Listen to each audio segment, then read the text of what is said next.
Welcome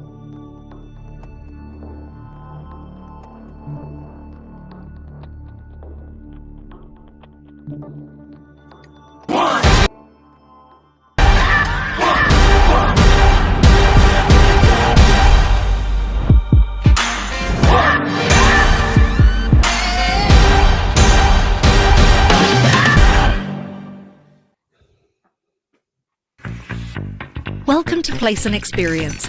Indulge your senses with immersive game titles. Boost the excitement with our engaging promotional tools and generous network promotions. Be in control with XI Viewport Management Tool and experience seamless gameplay powered by X Platform. Enjoy Place and Experience as our partners do in over 20 regulated markets. And get ready to go big. Big play is on. Placent. Well, there you have it, and we are live. Welcome back, one and all, to another episode of your Next.io weekly news, plucking the fruit of truth from the orchard of available information. I'm joined, as always, by the wonderful, the man, the myth, the legend, Mr. Nico Jansen. How are you, brother? So, first of all, I need to keep up with all your acronyms, right? So, with all the wording, etc., I will just lay out next week and mark my words. Also, some nice lines like "What's going on, hotshot?" or whatever. And yeah, I'm doing pretty good. I'm pretty awesome. Funny enough, this week we did not have any kind of preparations for the call. So whoever is about to challenge us, feel free. We are not prepared at all. Oh, sorry, we're not additionally prepared. So we are prepared as always, like on a regular basis. So how have you been, Conor? I've been very well, and I have every confidence in our ability to keep the conversation going, Nico. I should apologize for some slight technical difficulties at the beginning of the show today. We were 2 minutes late, and I know we have legions of fans across the globe all waiting with bated breath for us to come onto the stream. So apologies, we were a couple of minutes late, but we're going to make up for it today, Nico, because we have a very special Asia and Middle East update for you. We've got a big story out of Thailand and some quick updates from the United Arab Emirates and India too. So lots to look forward to there. But of course, Nico, this wouldn't be weekly news if we didn't have our regular feature, the one and only 10 in 5 by Mr. Nico Jansen. So the biggest stories of the week, Nico, are you ready to take it away? Yes, so gaining some extra seconds as Brazil publishes the final gambling regulations ahead of the January launch.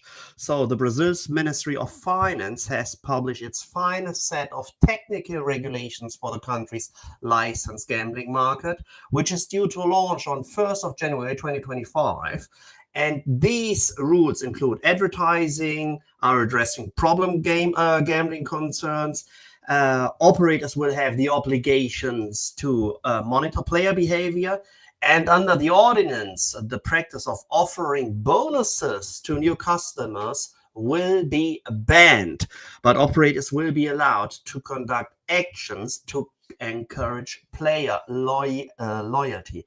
Fun fact is, as soon as you're not allowed to offer any bonus, guess what?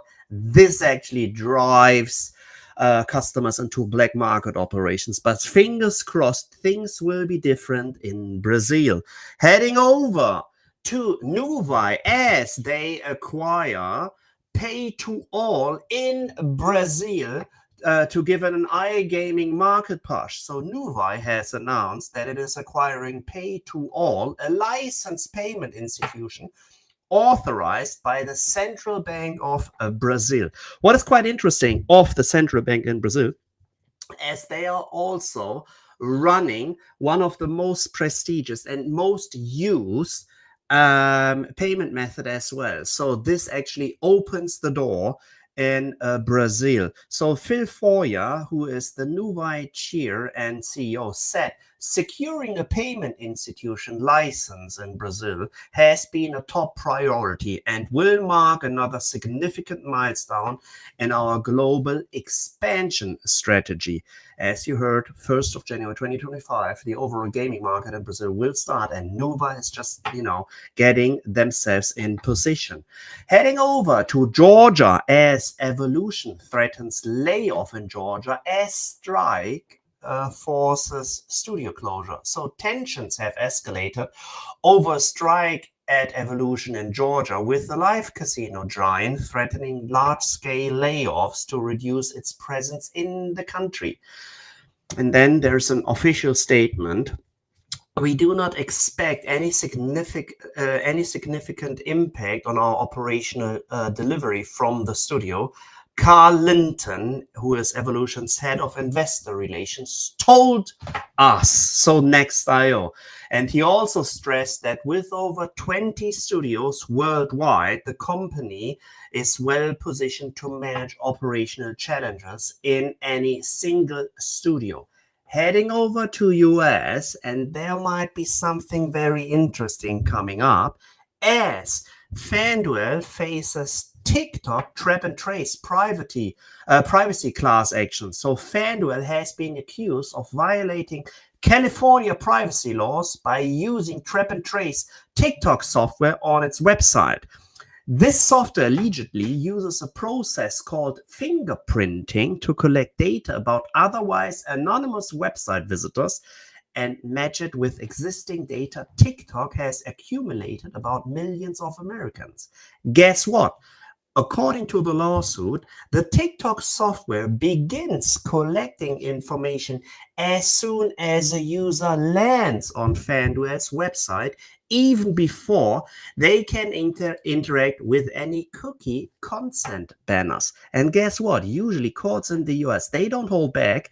Last week or this week, they just, forced Google to actually do a significant payment, and I'm pretty sure this will also result in deep payments or significant payments of FanDuel as well. So just keep your eyes open, because we will be able to release news as soon as anything hits our inbox. So another story in the US, as DraftKings are about to surcharge customers. So US sports betting operators have long been grappling with ways to navigate increasingly high tax rates. DraftKings surcharge will be passed on to customers, and it will be implemented in 4 states with above 20% tax starting 1st of January, which their CEO released during an investors call just this week.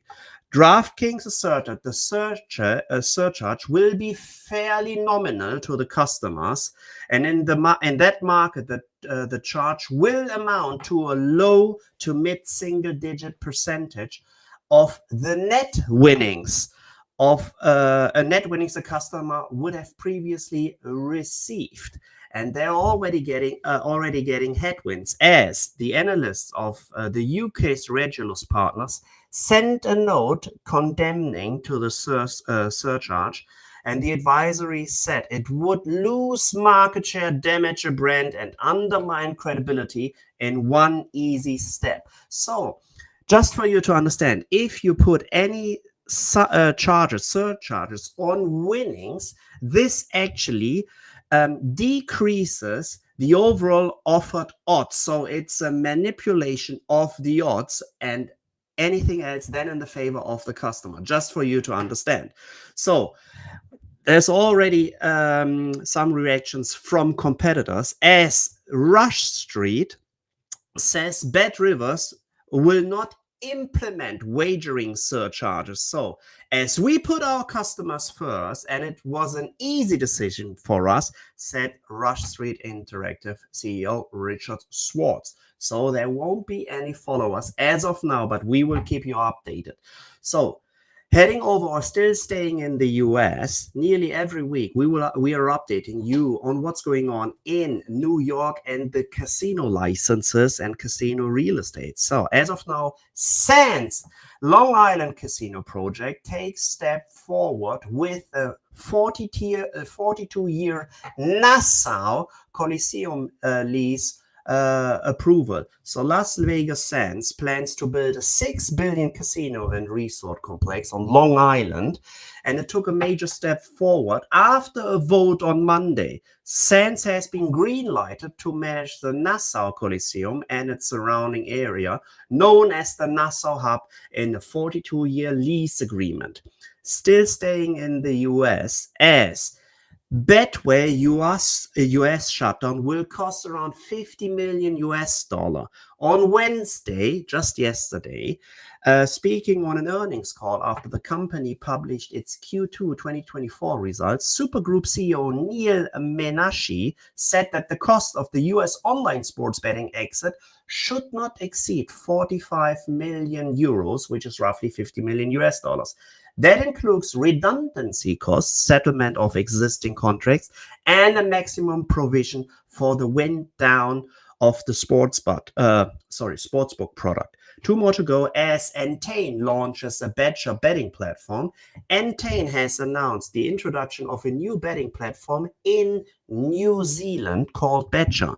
This new platform is aimed at younger demographics, probably the Gen Z, in the region. It has been launched as a direct response to the increasing threat of offshore betting operations. And last but not least, and staying in Australia and New Zealand, as Sky City confirms temporary closure dates for Auckland casinos. Last month, Sky City reached an agreement with New Zealand's Department of Internal Affairs to settle the case related to its Auckland facility. It was agreed that the gaming area of the venue would close for 5 consecutive days, which will be the 9th until the 13th of September. And these have been my 10 and 5. Well, Nico, what a busy week it's been. I mean, loads going on, and I think we'll move on to our main story of the week in just a second. But in particular, the DraftKings surcharge has been a very hot topic. I mean, we could have spent the whole episode today just talking about that. But I think the important thing to watch out for now is how many operators follow suit and say they're going to do the same thing. I suspect nobody wants to be the first one to say, yeah, that's a good idea. We're going to do that as well. I don't think anyone's going to follow them. There was some very mixed reactions. The note from Regulus Partners was just brilliant. It was a really savage takedown of this proposal. You know, they're saying about how you'll erode market share and turn your customers away. And then on the other side, you did have people saying, well, even if DraftKings loses 30% market share in those states, it's still going to make more money by implementing the surcharge. So the question now is, how strong is the brand loyalty? Can the players be made to stick around, even though, like you say, technically a winning surcharge is effectively a manipulation of the odds? Anyway, that's not what we're talking about this week, but it is a very interesting topic. But instead, we're going to talk about Thailand because, Nico, as you mentioned, the final regulations are now out in Brazil for online sports betting and casino. But just as Brazil finalizes its path to regulation, Thailand starts the process. So this week, we got the first draft set of regulations for integrated resort casino operators in Thailand. Now, I'm sure you all remember back in March, lawmakers in Thailand approved a proposal allowing casinos to be included as part of large entertainment complexes. And then this week, the Council of State, which is a government department which gives advice to state entities under the Prime Minister, so it's like an advisory board kind of thing, they published a 22-page document detailing some of the key regulations that would apply to the sector if it's all approved in the end. So first, obviously, The sector needs to be overseen by somebody, so it would be a regulatory body established as part of the government. It would be a government agency headed up in Bangkok, but with other branches around Thailand in key locations. And there would be a policy committee as part of that, which is going to be chaired by the Prime Minister of Thailand. So it's obviously considering this at a very high level governmentally. And the policy committee will be tasked with establishing key casino policy, including issuing licenses and setting tax rates and all the rest of it. That's not all, because speaking of those topics, well, we found that the proposal is for licenses to be valid for a period of 30 years, so very long-term thinking. With an initial fee of 5 billion Thai baht, which is about 130 million euros.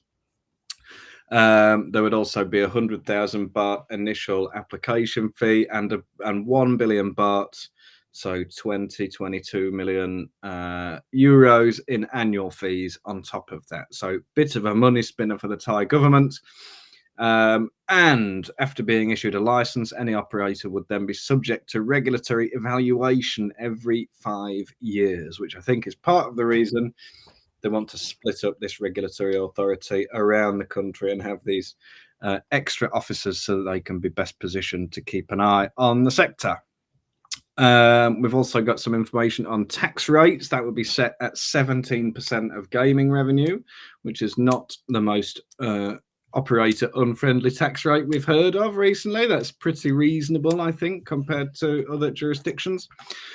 And crucially, any casinos that want to get licensed and be approved in Thailand will have to form part of a much larger integrated resort, offering at least 4 other entertainment businesses. So things like obviously restaurants, amusement parks, department stores, live event venues, hotels, areas for the promotion of Thai culture, so maybe artistic and cultural spaces. It's not going to be just some super casino. It has to be part of a broader offering. I think gaming floors will only be permitted to occupy a certain percentage of the whole total square footage.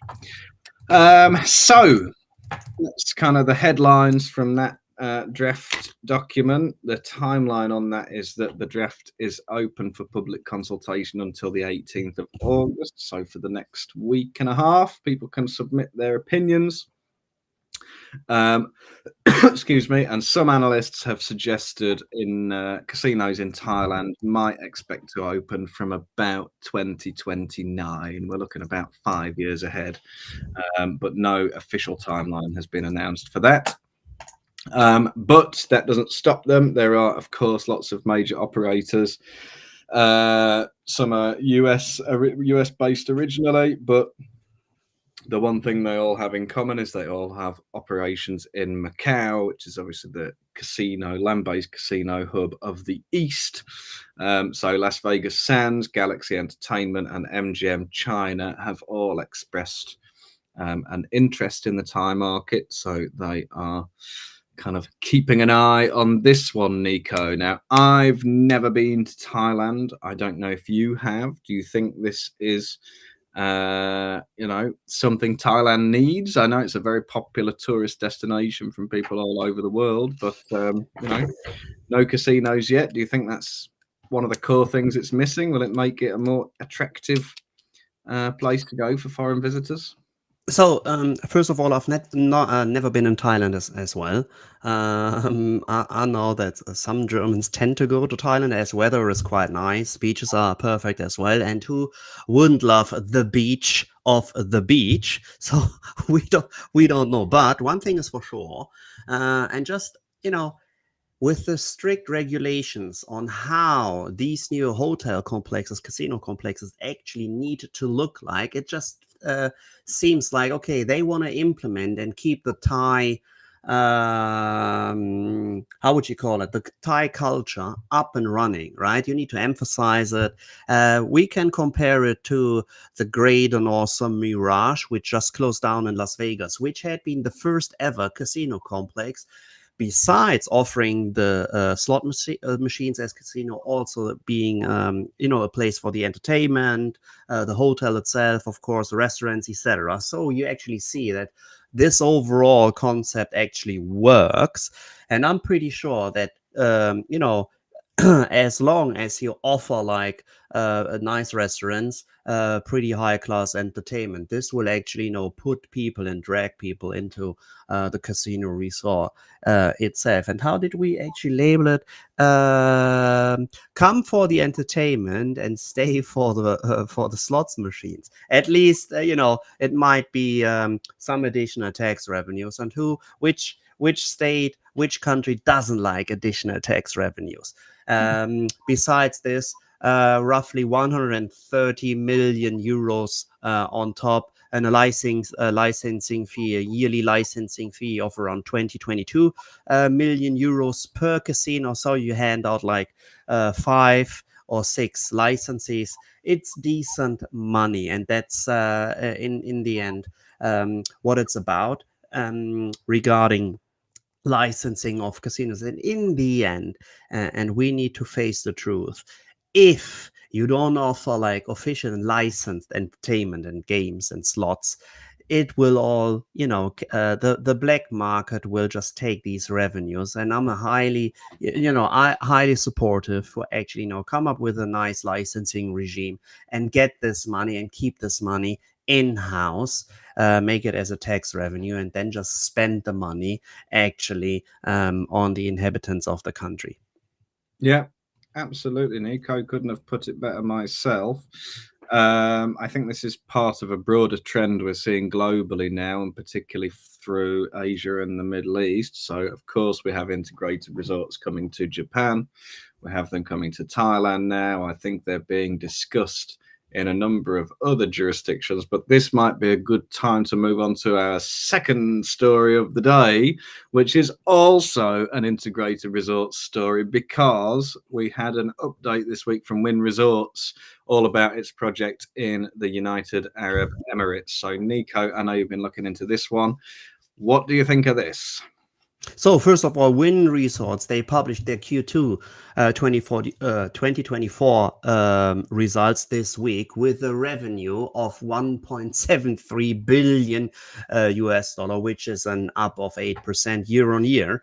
And within that earnings call, the CEO, Craig Billings, spoke about the progress on the operator's UAE resort, which is Wynn Al Marjan, which is still under construction, and the building is progressing at a rapid pace. He said, pointing out on the construction is approaching the 15th floor of the hotel, with the building now standing over 90 meters tall. And guess what? It's making it the tallest in Ras Al Khaimah. So with 90 meters in height, you're not even considered as a building in Dubai, but Ras Al Khaimah, it's a little bit different. So, and in Q 2024, Wynn already contributed roughly 360 million US dollars of equity to its UAE venture.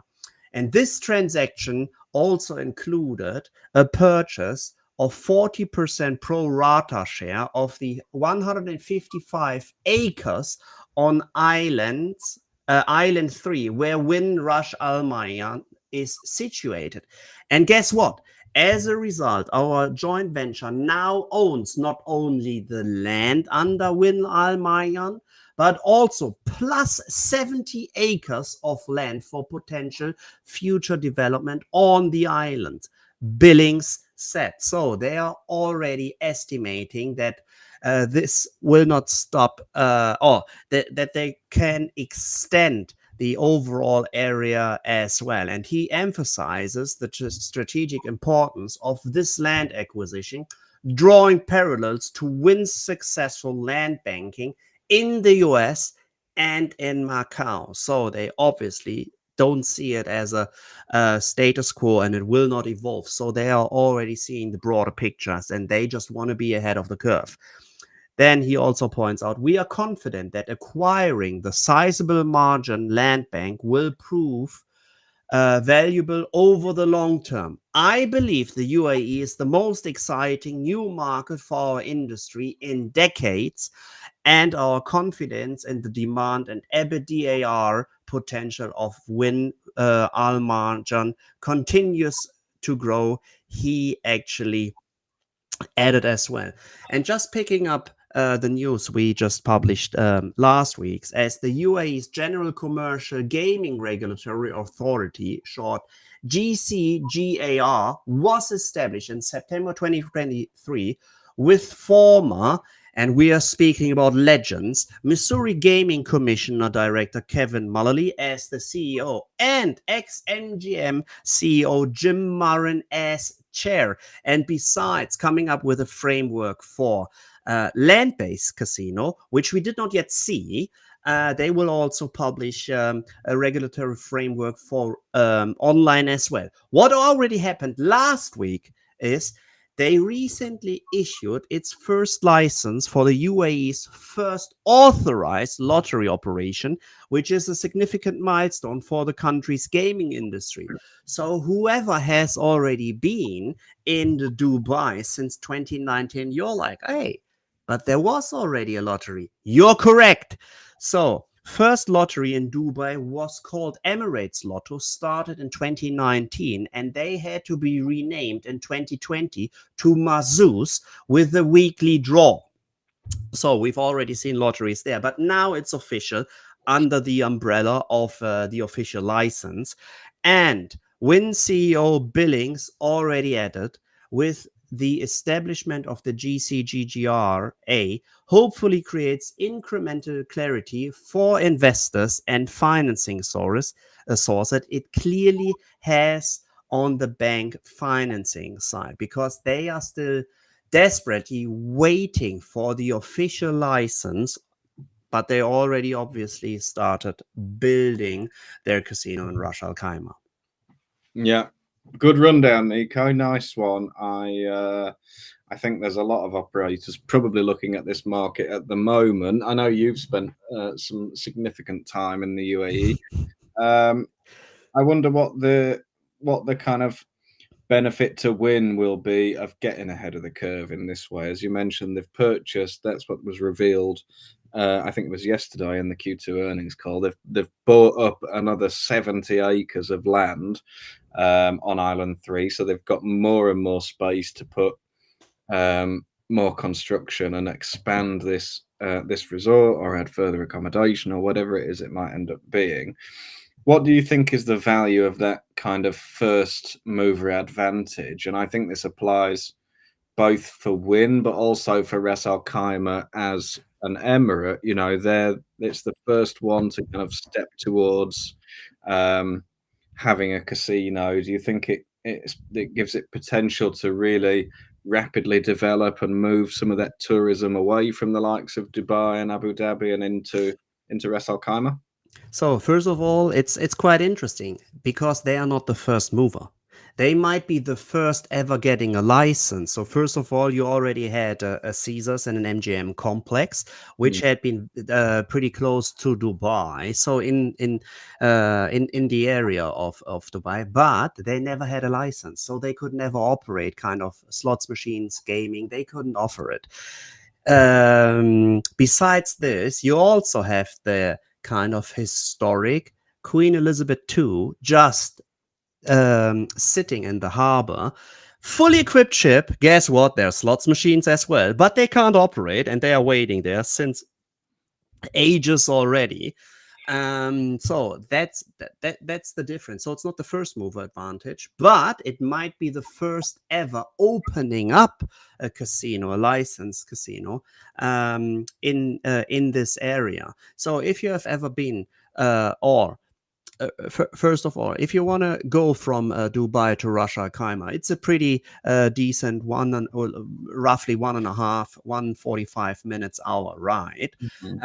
Some of the people actually, escape the madness of Dubai and just, go over to Ras Al Khaimah, as it's way more relaxed. You have the beach clubs, etc. It's kind of a Mykonos look and feel.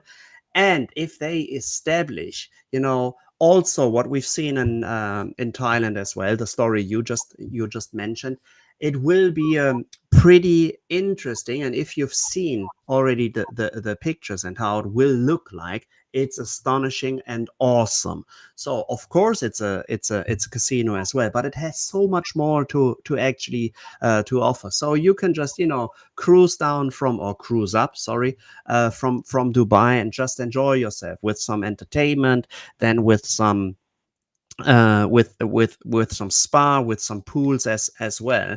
And I'm pretty sure this will just add value to this one as well.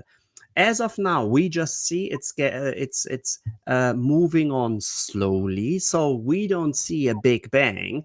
This will happen as soon as Saudi Arabia will come up with a licensing scheme for casinos as well. So these in the end, Saudi Arabia and the the UAE are competing for tourists. As soon as one will move, the other will always follow. So as of now, the UAE are pretty quiet.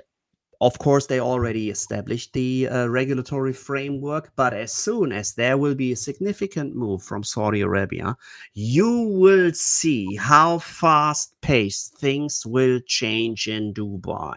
And this will be the most thrilling time I'm looking forward to. So, as of now, we see the Wynn Resort, which is a very decent and nice start after they already implemented or licensed officially the lotteries. But as said, as soon as Saudi Arabia will come up with something similar, like licensed casino, then you will just see the fast pace of what's going on there in Asia. Nice. Yeah, exciting times for the region. And we should shout out Wynn Resorts, Nico, and say if you want us to keep spreading the word about your new resort, just comp us a couple of rooms, get us some flights over there once you're open, and we'll come and stay and we'll let everybody know exactly what it's like. Isn't that right? We're always, no such thing as a free lunch, Nico, but we're always open to suggestions.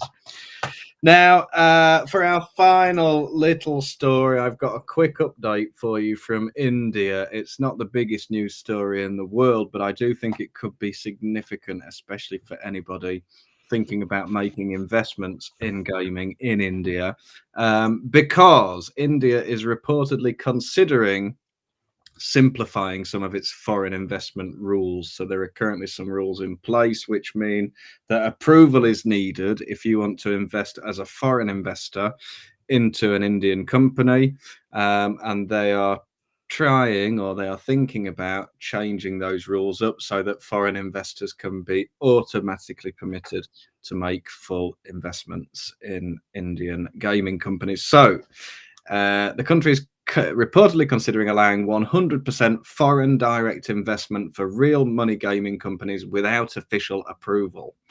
So 100% foreign direct investment is not banned under the current rules, but it does have a need for approval, and it comes with certain regulatory hurdles, which at the moment can make it quite difficult for companies to receive banking and government green lights and get that funding.